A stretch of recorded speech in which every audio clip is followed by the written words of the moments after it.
You know, in math, there are some problems that for centuries we've just considered impossible, like real solid walls you just can't get past. But what if one of those walls, one that's been standing for ages, turned out to be, well, not so solid after all? So what if I told you there's a mathematical rule, one that's been treated as gospel since 1824, a rule that basically says this is as far as you can go? And then, what if someone just strolled right past that line? Yeah, that's really the heart of what we're talking about today. It's summed up perfectly by this idea that, well, limits are really only limits until somebody breaks them. All right, so to really get why this is such a big deal, we've got to go back. We need to understand the barrier itself. Let's talk about this 200-year-old theorem that basically set the rules for what was possible in algebra. This is it, the Abel-Ruffini theorem. And you can think of it like a giant cosmic stop sign for mathematicians. It basically said, look, once you get to equations with a power of 5 or higher, that's it. There's no single elegant formula to find the exact answer using the tools we have. It's a dead end, full stop. And think about the implications of that. It meant for 2 centuries, whenever mathematicians faced one of these really complex equations, the best they could ever hope for was just getting close. You know, they could get a numerical approximation, like a super long decimal that gets closer and closer, but a perfect, exact, beautifully simple answer? Nope, that was completely off the table. Impossible. And this chart right here, it just lays out the battle perfectly. On one side, you got the old guard, the classical method saying, nope, can't be done beyond the 4th degree.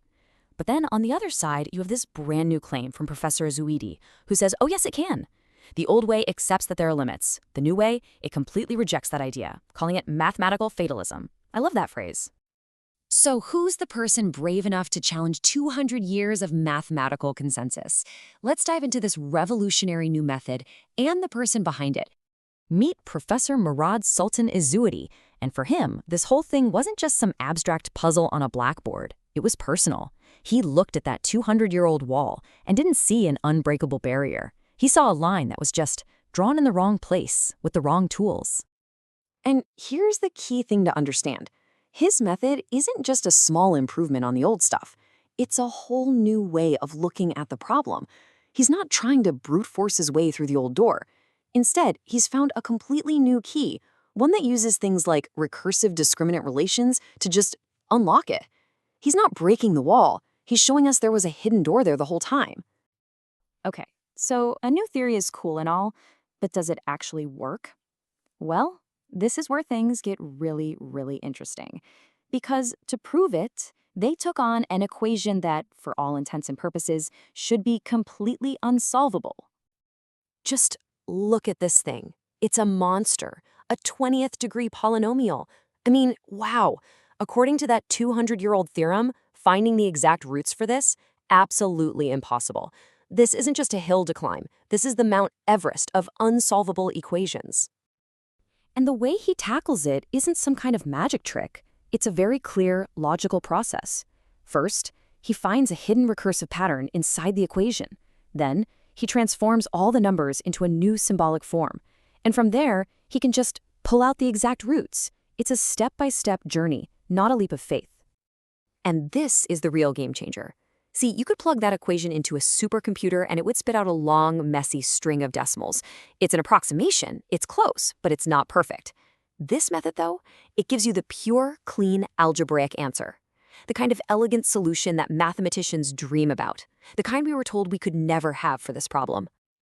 And there it is, the prize, the exact symbolic root. Now look, the formula itself is obviously super complex. We're not going to break it down here. But that's not the point. The point is that it exists. It's a clean, finite expression. It's not a ... that goes on forever. This is the proof. This is the flag planted on top of that mathematical Everest. Okay, so if this holds up, solving one ridiculously hard equation is really just the tip of the iceberg. The implications here are, well, they're huge. This could change everything. Let's talk about what this means for the future. This is really a before and after snapshot of mathematical philosophy. The before view, it sees Abel's theorem as a hard limit, a permanent wall. But the after view, Ezouidi's view, sees it as just a stepping stone, a historical marker that we've now walked past. It's the difference between saying it's impossible and saying we just hadn't figured it out yet. And this quote from the paper really nails it. It says, this isn't just about solving one equation. It's about redefining what it even means to solve something. It's changing the rules of the game. I mean, the potential is just mind-boggling. Think about it. If any polynomial, no matter how ridiculously high its degree, can be solved perfectly, then it's like a whole wing of the mathematics museum that's been locked and dark for 200 years just had all the doors thrown open and the lights switched on. It's a brand new frontier. So that leaves us with this one big final thought. Because really, this isn't just a story about numbers and equations, is it?